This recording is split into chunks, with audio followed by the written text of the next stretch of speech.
A very good day to all of you. Once again, here comes Saurav Kumar and I'll be talking about computer graphics. Computer graphics में मैंने आप लोगों को एक basic चीज़ें, basic terminologies बता दी हैं। काफ़ी सारी चीज़ें हम लोगों ने लास्ट क्लास में डिस्कस की थी। अभी जो आप लोगों को पढ़ना है वो है एप्लीकेशंस ऑफ कंप्यूटर ग्राफिक्स। तो कंप्यूटर ग्राफिक्स के क्या क्या एप्लीकेशंस हैं आप लोगों को, वो मैं लेकर के आया हूं आपके पास। यहाँ पे देखिए कंप्यूटर ग्राफिक्स के एप्लीकेशंस मैंने लिखा है। अब यहाँ पर देखिएगा कि जो कंप्यूटर ग्राफिक्स का ओवरव्यू है वो यहाँ पर आपको मिल जाएगा। कंप्यूटर ग्राफिक्स के जो एप्लीकेशंस हैं उसको यहाँ पर मैंने डिस्क्राइब किया है, लिखा है। जैसे सबसे पहला जो आपका कंप्यूटर ग्राफिक्स का जो डेफिनेशन है वो है कंप्यूटर ग्राफिक्स में कंप्यूटर एडेड डिज़ाइन। तो कंप्यूटर एडेड डिज़ाइन क्या होता है? कंप्यूटर एडेड डिज़ाइन जो है वो बेसिकली हम लोग जब इस्तेमाल करते हैं कंप्यूटर एडेड डिज़ाइन, तो कंप्यूटर से जनरली कंप्यूटर से ज़रूरत की चीज़ें जो कंप्यूटर से यूज़ करके और किसी चीज़ की ज़रूरत है जो उसको कहीं पर एप्लीकेशन है, उसको हम लोग कंप्यूटर ग्राफिक्स में जो एप्लीकेशंस है उसके लिए उसको हम लोग इस्तेमाल करते हैं। जैसे यहाँ पे कंप्यूटर एडेड डिज़ाइन है, it is used for engineering and architectural system.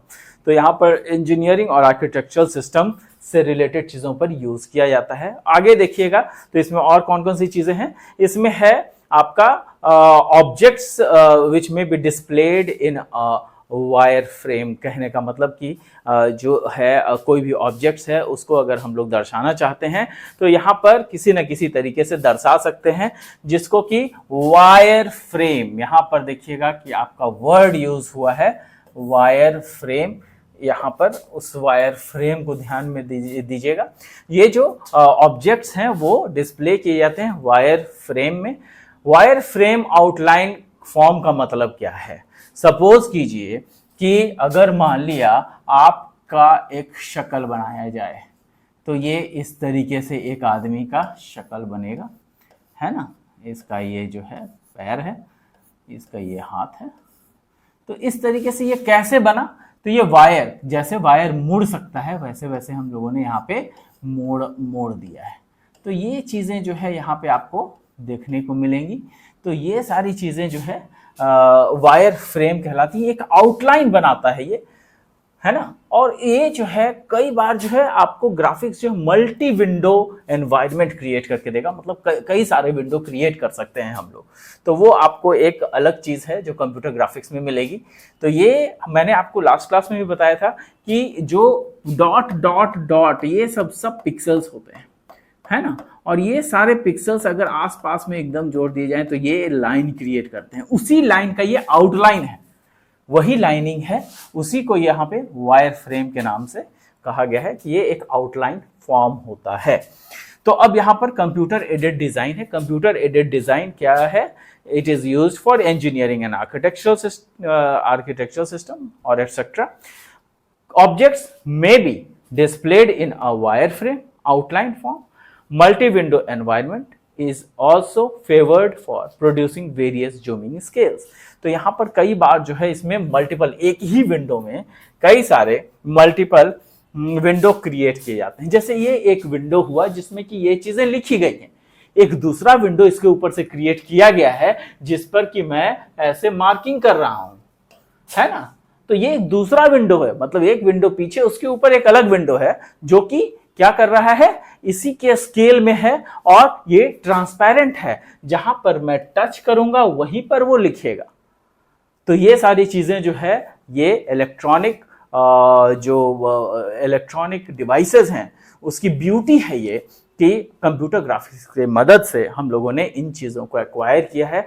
और यही ब्यूटी है कि ऐसे कई सारे ग्राफिक्स, ऐसे कई सारे इमेजेस, कई सारे काफ़ी कुछ जो है हम लोगों को इसमें मिलता है जो कि काफ़ी मदद करते हैं हम लोग और काफ़ी तरीके से हम लोग इसको इस्तेमाल करते हैं। तो ये कंप्यूटर ग्राफिक्स की बहुत बड़ी जो कह सकते हैं कि बहुत बड़ा एक प्रेजेंट करने का तरीका है। और कंप्यूटर ग्राफिक्स इसी तरीके से कई सारे हेल्प हमें करता है। नेक्स्ट क्या है, अब आगे देखिए, is also favoured for producing various zooming scales. Animations, are useful for testing performance. तो कई सारे एनिमेशंस भी हम लोग लगा सकते हैं, जैसे कि कई बार हम लोग माइक्रोसॉफ्ट वर्ड में इस्तेमाल करते हैं, उसमें एनिमेशंस लगाते हैं, या फिर पीपीटी बनाते हैं, पावर पॉइंट प्रेजेंटेशंस बनाते हैं, उसमें एनिमेशंस का इस्तेमाल होता है। तो कई सारी चीज़ों में ये हेल्पफुल है। नेक्स्ट है, आप देखिए, प्रेजेंटेशन ग्राफिक्स, मतलब जो हमारे पास ग्राफिक्स है उसको प्रेजेंट करने के कई सारे तरीके हैं। To produce illustration which summarise various kinds of data except 2D 3D graphics are good tool for reporting more complex data. तो अब यहाँ पर ये कहने का मतलब है कि जो हम लोग इलस्ट्रेशंस, जो हम लोग जो है समराइज कर सकते हैं कि जो भी कंप्यूटर ग्राफिक्स का है डेटा, उस डेटा को हम लोग क्या करेंगे, उस डेटा को हम लोग इस तरीके से इस्तेमाल कर रहे हैं कि हमारा जो डेटा है वो कहीं ना कहीं यूज हो रहा है और वो प्रेजेंट किया जा रहा है 2D में, आइदर 2 डायमेंशन में और 3 डायमेंशनल में। तो ऐसे कई सारे व्यूज हैं जिसमें कि डेटा को हम लोग 2 डायमेंशन या 3 डायमेंशन में कर पा रहे हैं। यहाँ पर जो ग्राफिक्स है, these are the good tools for reporting more complex data. तो यहाँ पर जो है आपको जो कंप्यूटर ग्राफिक्स की मदद से किसी डेटा को रिप्रेजेंट करने के कई सारे तरीकों के बारे में कहा जा रहा है कि आइदर वो 2 डायमेंशनल हो या फिर 3 डायमेंशनल हो। तो ये आपका दूसरा पॉइंट हो गया। यहाँ पे अब देखिए हम लोग थर्ड पॉइंट में चलेंगे, जो कि है कंप्यूटर आर्ट।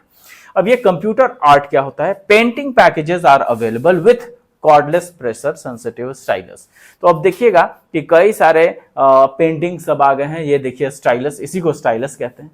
अब ये स्टाइलस की मदद से मैं यहाँ पे लिख पा रहा हूँ कुछ भी। तो इसी तरीके का जो है स्टाइलस के जरिए और भी पेंटिंग स्टाइलस आता है। कई सारे डिफरेंट तरह के जो है इक्विपमेंट बना दिए गए हैं, इंस्ट्रूमेंट्स बना दिए गए हैं, ताकि हम लोगों को इलेक्ट्रॉनिक डिवाइस में, जैसे ये एक डिजिटल बोर्ड है, तो इस डिजिटल बोर्ड पर इलेक्ट्रॉनिक डिवाइसेस का प्रयोग हम लोग कर सकते हैं। तो ये सब कंप्यूटर ग्राफिक्स के द्वारा किया गया चीज़ है।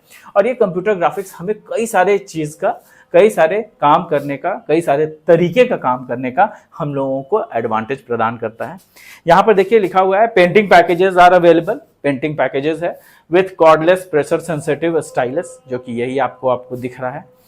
Artist can produce electronic paintings. इसमें जो है इलेक्ट्रॉनिक पेंटिंग भी बनाया जा सकता है, जो कि आर्टिस्ट बना सकते हैं। हम लोग कई बार देखे भी हैं कि इलेक्ट्रॉनिक पेंटिंग हम लोग मतलब ऑनलाइन पेंटिंग भी बना सकते हैं, या फिर कंप्यूटर में पेंट का सहारा लेकर के कई सारे पेंटिंग कर सकते हैं। वो इलेक्ट्रॉनिक पेंटिंग कहलाता है ना।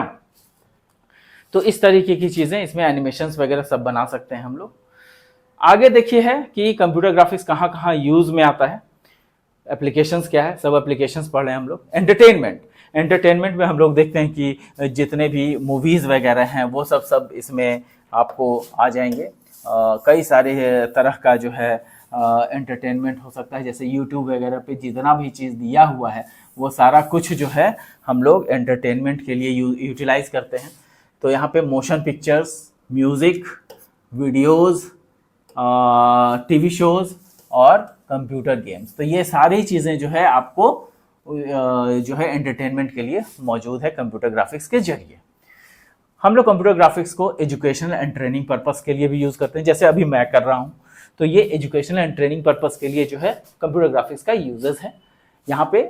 और ये जो एजुकेशनल एंड ट्रेनिंग पर्पस के लिए है, ये training with computer generated models of specialised systems, कई सारे स्पेशलाइज्ड सिस्टम हैं, उसके थ्रू ट्रेनिंग हम लोग करते हैं। जैसे यहाँ पे ये इलेक्ट्रॉनिक बोर्ड का प्रयोग हमने किया आपको समझाने के लिए या आपको बताने के लिए, आपको कई तरीके से समझाने के लिए। तो ये इलेक्ट्रॉनिक चीज़ों का प्रयोग हम लोग कर रहे हैं। विजुअलाइजेशन है, visualisation for analysing scientific, engineering, medical and business data और behaviour, converting data to visual form can help understand mass volume of data. तो ये जो है मास वॉल्यूम ऑफ डेटा को जो है हम लोग रिप्रेजेंट करा सकते हैं, विजुअलाइज करा सकते हैं कई तरीके से। वो चीज़ यहाँ पर बताया गया है कि हम लोग साइंटिफिक और इंजीनियरिंग और मेडिकल पर्पस के लिए जितने भी चीज़ें हैं उन चीज़ों को हम लोग दिखा करके बता सकते हैं यहाँ पर। तो ये कंप्यूटर ग्राफिक्स का एक बहुत बड़ा यूज़ है, जो कि जैसे मैं आपको बताता हूँ कि ये जो मैंने अभी आपको दिखाया ये स्टाइलस है। तो ये स्टाइलस आप देख रहे हो, समझ रहे हो, यहाँ पर से इससे लिखा जाता है, मिटाया जाता है। कंप्यूटर में कई सारे काम इसमें हम लोग कर सकते हैं। तो ये स्टाइलस है, स्टाइलस ये इलेक्ट्रॉनिकली काम कर रहा है। तो ये आपको, ये जब आप देख रहे हो तो ये समझ में आ रहा है आपको। अगर मान लिया कि अगर आप इसको नहीं देखोगे तो ये समझ में आएगा क्या? अगर आप इसको नहीं देखोगे तो शायद ये समझ में ना आए। तो हो सकता है क्या कि ये आपकी परेशानी बढ़ा देगा, है ना, प्रॉब्लम क्रिएट करेगा। तो इसलिए जो है जब हम लोग नहीं किसी चीज को देखते हैं तो वो प्रॉब्लम क्रिएट करता है। जब हम लोग किसी चीज को सामने देख लेते हैं, विजुअलाइज कर लेते हैं, तो वो बड़ी अच्छी चीजें हो जाती है, वो हमारे लिए ईजी हो जाता है। तो ये काफी सारी चीजें हैं जो कि आप लोगों को समझ में आएगा। यहाँ पर जो है, अगर मैं स्टाइलस की बातें कर रहा हूं तो स्टाइलस आप देख रहे हो तो समझ रहे हो। उसी तरीके से कई सारे इक्विपमेंट को हम लोग फोटो खींच करके भी यहाँ पे बता सकते हैं कि भाई ये ऐसा मशीन है, ये वैसा मशीन है, इस मशीन में यहाँ पर ये चीज़ लगी होती है, वहाँ पे वो चीज़ लगी होती है। उसको हम लोग डिफाइन कर सकते हैं और कई तरीके से जो है हम लोग मशीन के पॉइंट्स को बता सकते हैं कि यहाँ पर ये चीज़ है, यहाँ पे वो चीज़ है। तो उससे क्या होता है कि मशीनरी कंपोनेंट्स को हम लोगों ने मतलब छुआ भी नहीं और सब कुछ समझते भी चले गए। तो ये विजुअलाइजिंग का एक बहुत बढ़िया कॉन्सेप्ट है जिससे कि हमारी ट्रेनिंग हो रही है। डायरेक्ट अगर हम मशीन पर जाएं तो हमें शायद काम करना ना आए, लेकिन हमने पहले दिखा दिया और उस मशीन के बारे में बता दिया कि इसको ऐसे यूज करना है, तो अब उस पर काम किया जा सकता है। ये ज्यादा बेनिफिशियल होगा हमारे लिए। तो ये चीजें जो है विजुअलाइजेशन में है। इमेज प्रोसेसिंग क्या होता है? Image processing is to apply techniques to modify, interpret existing pictures. जो एग्जिस्टिंग पिक्चर्स है उनको किस तरीके से यूटिलाइज करें, उनको क्या उसमें मॉडिफाई करें, उसमें कुछ और टेक्निकली कुछ और यूटिलाइज करना है तो उसको उस तरीके से यूटिलाइज किया जा सकता है। तो उसको हम लोग इमेज प्रोसेसिंग बोलते हैं। नेक्स्ट है ग्राफिकल यूजर इंटरफेस। तो ये जो हमारा कंप्यूटर ग्राफिक्स होता है, ऑब्वियसली ग्राफिकल यूजर इंटरफेस होता है। ग्राफिकल यूजर इंटरफेस GUI जिसको बोलते हैं। और ये मैंने पहले भी आपको बताया है कि ग्राफिकल यूजर इंटरफेस के जरिए हम लोग कई सारे काम कर सकते हैं। जैसे कोई चीज़ अगर हमें विजुअली समझना हो तो ग्राफिकल यूजर इंटरफेस के द्वारा हम लोग जो है काफ़ी चीज़ें समझ सकते हैं। विंडोज़, मल्टी विंडोज़ में हो सकता है, कई सारी चीज़ें हो सकती हैं। GUI का मतलब ही है पिक्चराइजेशंस, और जितना ज़्यादा पिक्चर होगा उतना ज़्यादा समझ में हमें आएगा। आपको आप देखिएगा कि इसीलिए जो है जितने मूवीज़ वगैरह हैं, जितने जो आप कभी देखें रेडियो में कहानी सुनाता है, तो रेडियो में जो कहानी सुनाता है वो उतना ज़्यादा अच्छे से हमें समझ में नहीं आता जितने अच्छे से उसी कहानी को सीरियल वगैरह में बना के और वीडियो में बना कर वो ज़्यादा अच्छा हमें लगता है, जिसको कि हम लोग मूवीज कहते हैं या फिर जिसको हम लोग सीरियल कहते हैं। तो वो ज्यादा समझ में आता है। क्यों आता है? क्योंकि विजुअल इफेक्ट के साथ साथ ऑडियो इफेक्ट भी है, तो बढ़िया समझ में आता है। और वहाँ रेडियो वगैरह में क्या होता है कि कई बार आपको कहानियाँ सुनाया जाता है, कई बार आपको ऐसी कहानियाँ सुनाई जाती हैं जिसका कोई ग्राफिक्स नहीं होता, क्योंकि रेडियो है उसमें ग्राफिक्स तो होगा नहीं, तो वो कम समझ में आते हैं हमें। तो दोनों में डिफरेंस हो जाता है। तो इसीलिए जो है यहाँ पे दिया हुआ है graphical user interface. Multiple window icons menus allow a computer to setup to be utilised more efficiently. तो ये काफ़ी ज़्यादा अच्छे से हम लोग को समझने के लिए जो है ये ग्राफिकल यूजर इंटरफेस जो है ये बनाया गया है। तो दीज आर द एप्लीकेशंस। तो कई सारे एप्लीकेशंस हो गए, graphical user interface, image processing, visualisation, और एंटरटेनमेंट में देखिएगा, एंटरटेनमेंट हो गया, एजुकेशनल एंड ट्रेनिंग हो गया, कंप्यूटर आर्ट हो गया, प्रेजेंटेशन ग्राफिक्स हो गया। तो कई सारी चीज़ें जो है हम लोगों ने समझा है आज। तो इसको जो है हम लोग आगे की क्लास में कंटिन्यू करेंगे। तो these are the applications and we will be studying further in next class की कैरेक्टरिस्टिक्स क्या है और इसके और विजुअल ग्राफिक्स एरे वगैरह जो है जो हम लोग यूज़ करते हैं वो क्या होता है, वो कैसे CRT वगैरह में इम्प्लीमेंट होते हैं।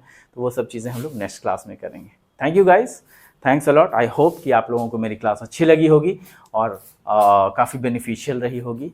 इन सारे नोट्स को ज़रूर आप एक बार लिख लें, समझ लें, ताकि आपके लिए काफ़ी अच्छा रहे हमेशा। ये जो है आप देखिएगा तो ये सारे नोट्स जो हैं वो इम्पॉर्टेंट है। ये आपके साइट पे भी चला जाएगा, आपके जो एप्लीकेशंस हैं उसमें भी मैं ये नोट्स डाल दूंगा। तो ऐसा नहीं है कि इसको लिखना ही नहीं है, इसको लिख लीजिएगा। लिखते रहने से क्या होता है कि एक बार कोई चीज़ आपके दिमाग में ज़रूर आ जाती है। Thank you guys, thanks a lot. I hope I am able to make you understand. Bye bye, have a good day.